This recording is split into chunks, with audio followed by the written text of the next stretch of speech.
بسم اللہ الرحمن الرحیم۔ آپ کہہ دیں مجھ پر جو وحی کی گئی ہے اس میں کوئی چیز نہیں پاتا جس کا کھانا کسی کھانے والے پر حرام کیا گیا ہو کہ وہ اس کو کھائے، سوائے اس کے کہ وہ مردار ہو یا بہایا ہوا خون ہو یا سور کا گوشت، کہ یقیناً وہ ناپاک ہے، یا وہ نافرمانی کا باعث ہو جس پر غیر اللہ کا نام پکارا گیا ہو۔ پھر جو شخص مجبور کر دیا جائے کہ وہ نافرمانی کرنے والا نہ ہو اور حد سے گزرنے والا نہ ہو، تو بلا شبہ آپ کا رب بے حد بخشنے والا نہایت رحم والا ہے۔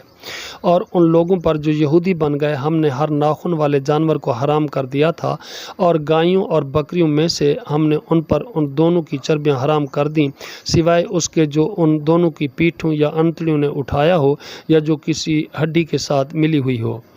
یہ ہم نے انہیں ان کی سرکشی کی وجہ سے سزا دی تھی، اور بلا شبہ یقیناً ہم ہی سچے ہیں۔ پھر بھی اگر وہ آپ کو جھٹلائیں تو آپ کہہ دیں تمہارا رب وسیع رحمت والا ہے اور اس کا عذاب مجرم لوگوں سے ہٹایا نہیں جاتا۔ جن لوگوں نے شرک کیا وہ بہت جلد کہیں گے کہ اگر اللہ تعالیٰ چاہتا نہ تو ہم شرک کرتے اور نہ ہی ہمارے باپ دادا، اور نہ ہم کسی چیز کو حرام کرتے۔ اسی طرح ان لوگوں نے بھی جھٹلایا تھا جو ان سے پہلے تھے، یہاں تک کہ انہوں نے ہمارا عذاب چکھ لیا۔ آپ پوچھیں کیا تمہارے پاس کوئی علم ہے تو تم اسے ہمارے لیے نکال لاؤ۔ تم گمان کے سوا کسی چیز کی پیروی نہیں کرتے اور تم محض قیاس آرائیاں ہی کرتے ہو۔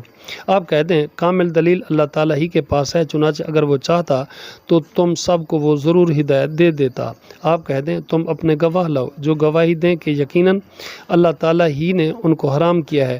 پھر اگر وہ گواہی دے بھی دیں تو آپ ان کے ساتھ گواہی نہ دیں اور نہ ان کی خواہشات کی پیروی کریں، جن لوگوں نے ہماری آیات کو جھٹلایا اور جو آخرت پر ایمان نہیں رکھتے، اور وہی دوسروں کو اپنے رب کے برابر قرار دیتے ہیں۔